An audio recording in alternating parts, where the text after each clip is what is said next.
The 11th Doctor was full of flair, life, and had a childlike wonder about him. 11 did an excellent job balancing the silly from the serious. But for someone that lives in a police box, maybe this Doctor should not have committed so many crimes. I'm Crispy with Who Culture, and this is the 10 worst things the 11th Doctor has ever done.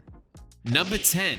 Getting naked at Christmas. In the 11th Doctor's final regular appearance, he turned up outside Clara's flat just in time for Christmas dinner. Only, when she opened the TARDIS door, she got a full look at the Time Lord's baubles. Very Time Lord dictorious. The Doctor then applied some holographic clothes directly onto Clara's visual cortex before meeting her family. Only one problem, he didn't project the clothes onto them. Not only did the Doctor give a flimsy explanation as to why he was naked in the first place, he reveals that he knew the family could see him in the buff the entire time. While it's hardly universe altering, it's a teeny bit irresponsible on the Doctor's part to single-handedly ruin Christmas for everyone.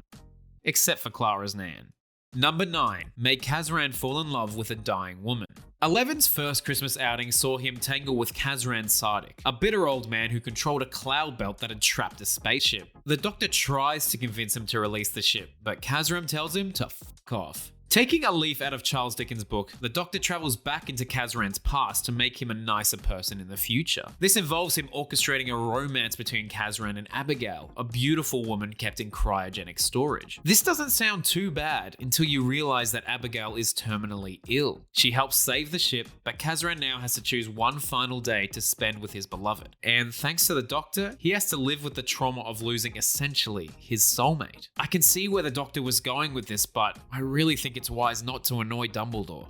Number 8. Invited his friends to watch him die. The 6 theories of New Who kicked off with a bang, one that hit the 11th Doctor right in the face. In The Impossible Astronaut, Amy, Rory, and Riversong all get summoned to Utah to have a picnic with the Doctor. So far, so wholesome, until a strange figure in a spaceship emerges from a nearby lake. The Doctor instructs his friends to stay back before confronting the mysterious astronaut. The suited person then shoots the Doctor before shooting him again mid-regeneration, killing him properly. That's one way to definitely ruin a family picnic. All of this turns out to be an elaborate ruse that will take the entire series to explain. For now, all we're left with is the pure devastation on the faces of the Doctor's 3 friends as they're forced to burn his body. Having full knowledge of upcoming events, the Doctor invited them there knowing that they would watch him die. He needed to do this to convince them that he was actually gone, but damn 11, that's pretty cold.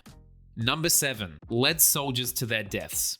In the Series 5 Angel two-parter, the Doctor and Amy join up with River, Jorah Mormont, and their group of soldiers, who are also clerics because sure, why not, to track down a missing angel in the wreck of the Byzantium spaceship. The gang travels through a system of caves, passing a number of statues along the way. The Doctor and River comment on them, remarking that they must be the Aplans, the creatures native to this area, until they realize the Aplans had 2 heads, and the statues only have 1.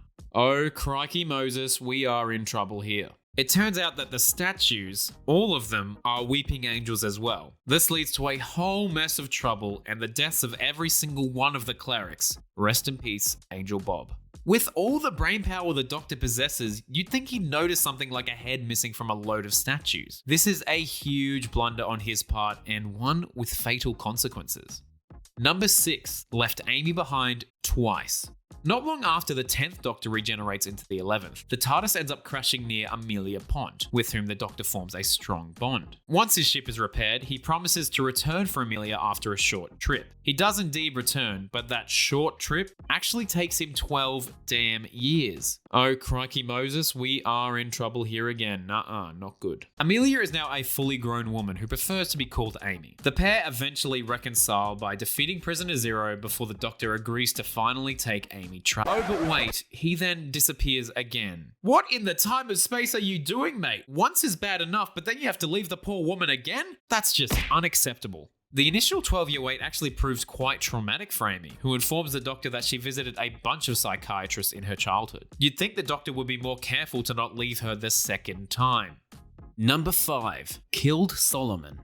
One of the most underrated actors working today, David Bradley cropped up as Solomon in the Series 7 popcorn episode Dinosaurs on a Spaceship. Solomon is a black market trader who has raided a spaceship in order to steal its dinosaur cargo. Unfortunately, his plan did not go well, and the ship is on a collision course with Earth. After kidnapping Queen Nefertiti, Solomon learns that the Earth has launched missiles at the ship, and he attempts to escape in one of his own. Joke's on him though, because the Doctor saves Nefertiti and reroutes the missiles to target his vessel instead. Wait, did the Doctor just blow a man to pieces? Like, we know Solomon was evil and all that, but this seems like an especially harsh punishment. Isn't the Doctor meant to be forgiving? Apparently not. Number 4, made Rory choose. When the Doctor takes the pods to, say it with me, Apalachia, he discovers that a deadly plague affecting beings with 2 hearts has taken hold of the planet. Bad news for Mr. 11. Amy ends up on the planet in a different, faster time stream. This leads to Rory, who is acting as the Doctor's proxy, to discover that there are now 2 Amys, one who is much older than the other. After initial protesting, the Doctor relents and says that both Amys can join him in the TARDIS. This is a lie though, and so he locks the older Amy outside right when she's about to enter. As if that wasn't bad enough, he then forces Rory to choose which version of his wife lives and which version dies. It's a heartbreaking scene, and Rory is understandably distressed, breaking down in tears as he leaves old Amy to her fate. It's one of the most ruthless things the 11th Doctor has ever done, and an utterly unthinkable thing to force on someone he counted as a friend. Number 3, lost melody. I'm pretty good at losing things. Keys, wallet, phone, stuff like that, but if you can help it, try not to lose a baby. The Doctor, Rory, and the Paternoster gang all turn up on Demon's Run military base to protect Amy and her newborn daughter, Melody. Amy and Rory had a bit of fun in the TARDIS, so Melody has Time Lord DNA, which makes her very valuable to certain people. After a fierce battle leaving many dead, the Doctor thinks that he's won the day. Instead, he's confronted by Madame KAZRAN, who orchestrated Amy's kidnapping, and she looks rather pleased with herself. This is because she has the real Melody in her possession. The one that the good guys just saved is just a replica made of sentient flesh. The Doctor assured Amy and Rory that their child would be safe, and he failed. He let every parent's worst nightmare happen to his 2 best friends, and he also lost many lives during the skirmish. Number 2, promised to keep the pond safe and then didn't. The Power of 3 is a wild episode where the Doctor spends ages stuck on Earth waiting for some mysterious black cubes to do something. It's also an episode where we spent a lot of time with Rory's dad, Brian. Upon getting to know the Doctor, Brian asks him what happened to his former companions. He tells the concerned father that some of them met very sad ends, but promises that the same fate will not befall his son and daughter-in-law. But then of course the angels took Manhattan. In the very next episode, the Doctor loses Amy and Rory when a bunch of weeping angels trap them in 1930s New York. Now, to be fair, this was somewhat out of his control, and he did try his best to save them. But the Doctor should have never promised Brian that he could keep them safe, when he knows full well how dangerous life in the TARDIS can be. This is the guy who recently had to wipe his friend's memories so her mind didn't explode. Instead, he led Brian into a false sense of security, which is utterly unforgivable. Number 1, committed genocide. We know that the Doctor isn't adverse to wiping out entire species, but if you thought that he had his fill after the Time War, you thought wrong. On a trip to 16th century Venice, the Doctor, Amy and Rory discover that the city's young women are being converted into mysterious vampire-like creatures. They find out that this is to make them compatible with the male creatures that are living underwater. Led by Rosanna Calveri, these creatures are the last surviving members of their species. With no females, Rosanna is converting human women to continue the line of succession. A noble objective, if not executed somewhat cruelly. Over the course of the episode, the Doctor does the following. He allows a local boat builder to sacrifice himself by blowing up the converted women. He leads the Ponds into danger, forcing them to kill Rosanna's son. And he watches Rosanna sacrifice herself to the remaining males once all hope is lost. Well done, Doctor, you did it again. You killed another entire race. Though the Doctor's intentions were noble, surely there was a better solution than letting the entire species die out. Even in Series 6, he was at it again, convincing humanity to murder silence whenever they saw them.